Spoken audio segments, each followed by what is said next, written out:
فاحشا وقال رسول الله صلى الله عليه وسلم سن العين الناس صدق الله المولانا العظيم অধ্যকাশ আজকের এই সপ্তাহিক সেমিনার কর্তৃক আয়োজিত সেমিনারের শ্রদ্ধাভাজন সম্মানিত সভাপতি মুহতারাম আসাতিজায়ে কিরাম বিজ্ঞ বিচারক মণ্ডলী সুদক্ষ উপস্থাপক ও আমার সামনে উপবিষ্ট বাংলার প্রত্যন্ত অঞ্চল থেকে পিপাসিত ছাত্র ভাইরা আমরা সর্বপ্রথম আল্লাহ সুবহানাহু ওয়া তাআলার দরবারে শুকরিয়া জ্ঞাপন করছি যে রব্বুল ইজ্জত আমাদেরকে কিছুদিন আগে দীর্ঘ সময় বন্ধের মধ্যে বাসায় কাটানোর পর আবারও দিনী ইলম শিক্ষা করার জন্য সবাইকে মাদ্রাসায় উপস্থিত হওয়ার জন্য তৌফিক ইনায়াত করেছেন এবং পাশাপাশি আজকের এই সাপ্তাহিক সেমিনারের মধ্যে অংশগ্রহণ করার মতো তৌফিক ইনায়াত করেছেন।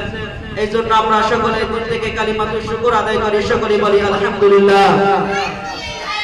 বিশ্বের মানবতা মুক্তিদুর রহমাতুল লিল আলামিন যিনাকে সৃষ্টি না করলে আল্লাহ তাআলা এই দুনিয়া কায়নাতকে সৃষ্টি করতেন না, যিনি আইয়ামে জাহিলিয়াতের মতো যুগটাকে স্বর্ণের যুগে পরিণত করেছিলেন, সেই মানব, সেই মহামানবের দরবারে আমরা সকলে সংক্ষিপ্ত আকারে দরুদ ও সালাম পাঠ করি, সকলে বলি সাল্লাল্লাহু আলাইহি ওয়াসাল্লাম। প্রিয় উপস্থিতি, আজকে আমি আপনাদের সামনে যে বিষয় নিয়ে আলোচনা করতে যাচ্ছি তা হচ্ছে মিডিয়ার ভয়াবহ আগ্রাসন, ধ্বংসের দ্বারে যুব সমাজ প্রতিকারের পথ ও পদ্ধতি। সময়ে সংক্ষিপ্ত পরিসরে উক্ত বিষয়ের উপর কিঞ্চিত আলোকপাত করার প্রয়াস চালাবো ইনশাআল্লাহ। মুহতারাম হাজিরিন, এবার আসা যাক মিডিয়া সম্পর্কে।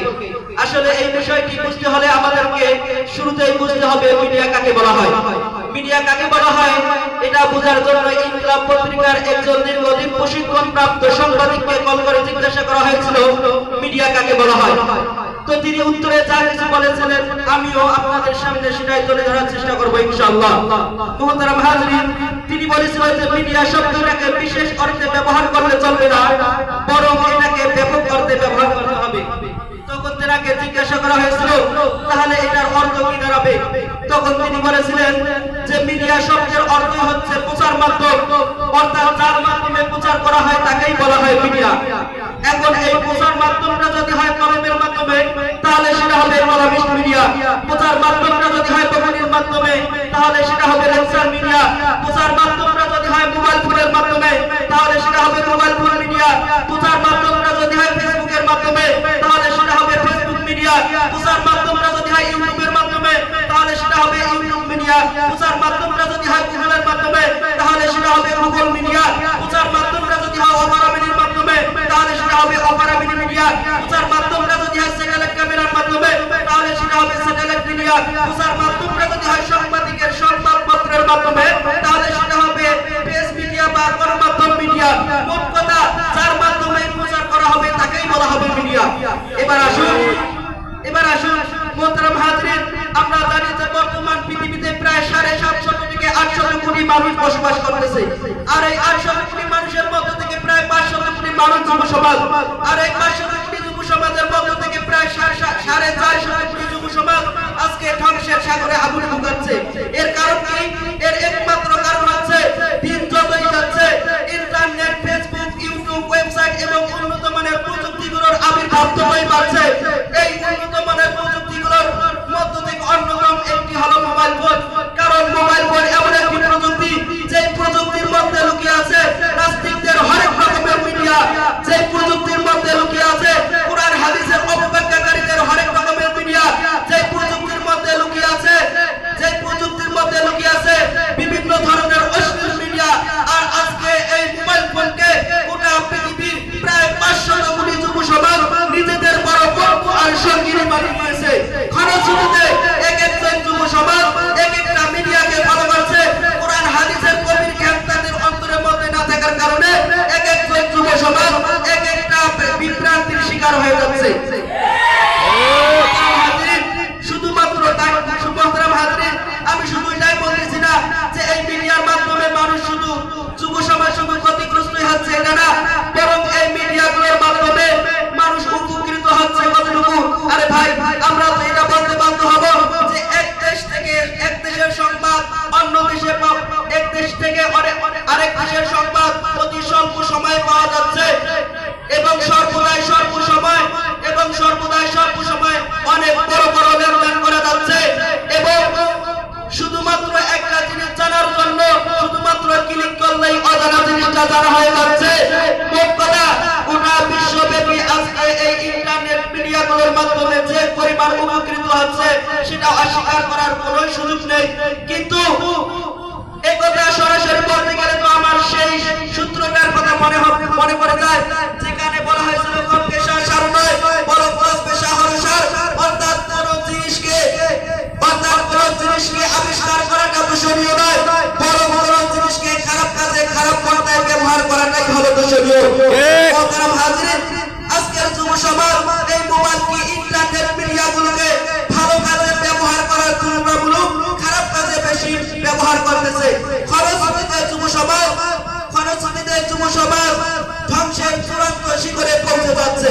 মোহতারাম হাজিরিন, হয়তো আপনারা আমাকে প্রশ্ন করতে পারেন যে ভাই, এই ইন্টারনেট মিডিয়াগুলোর মাধ্যমে আজকের যে যুব সমাজ একবারে ধ্বংসের চূড়ান্ত সাগরে পৌঁছে যাচ্ছে, এই ব্যাপারে কি আপনার কাছে কোনো প্রমাণ আছে? তাহলে আমি বলবো ভাই, আমার কাছে এই ব্যাপারে একটা নয় দুইটা নয় বরং শত শত প্রমাণ আমার কাছে আছে। যেহেতু এই সমস্ত প্রমাণগুলো আপনাদের সামনে তুলে ধরা সম্ভব নয়, তাই আমি দুই একটা প্রমাণ আপনাদের সামনে তুলে ধরার চেষ্টা করবো ইনশাআল্লাহ। মোহতারাম হাজিরিন, খুব ভালো করে বুঝবেন, 2019 সালে জানুয়ারি মাসে পঞ্চগড়ে 25 বছরের একজন যুবক এই ইউটিউব মিডিয়াগুলোতে অশ্লীল ভিডিও দেখে 6 বছরের একজন শিশুকে ধর্ষণ করে হত্যা করেছে। দিনাজপুরের একজন স্কুলের শিক্ষক তার ছাত্রীকে পরীক্ষায় নাম্বার বেশি দেওয়ার প্রলোভন দেখিয়ে 6 মাস যাবত ধর্ষণ করে 4 মাসের অন্তঃসত্ত্বা করেছে। শেষ পর্যন্ত ওই মেয়ে সমাজের গ্লানি থেকে আত্মরক্ষার জন্য সর্বশেষ ওই মেয়ে সমাজের গ্লানি থেকে আত্মরক্ষার জন্য আত্মহত্যার পথকে বেছে নিয়েছে।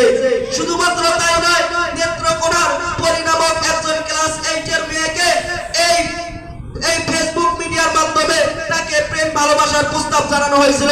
সে তার প্রস্তাবকে প্রত্যাখ্যান করার কারণে এই পলির পিতাকে হত্যা করা হয়েছে। মোহতারাম হাজিরিন, এগুলো নিয়ে ততটা মাথা নেই, ততটা দুঃখ নেই, কিন্তু এর থেকেও বেশি দুঃখজনক এবং আশ্চর্য বিষয় হচ্ছে যে এই তিন শ্রেণীর অপরাধীদের মধ্য থেকে কারো কোনো প্রশাসনিক ভাবে বিচার করা হয়নি। মোহতারাম হাজিরিন, কাজেই আমরা বেতহীন করতে বলতে চাই, যে দেশে প্রশাসনের লোক থাকা সত্ত্বেও ধর্ষণের কোনো বিচার হয় না, যেই দেশে প্রশাসনের লোক থাকা সত্ত্বেও ধর্ষকরা ধর্ষণের সাথে ছিনচুরি করে বেড়াইতেছে, এই বাংলার জমিনে মোহতারাম হাজিরিন, যেই দেশে প্রশাসন থাকা সত্ত্বেও ধর্ষকরা ধর্ষণ করে বেড়াইতেছে, সমাজের মধ্যে বুক ফুলে উঁচু করে বেড়াইতেছে,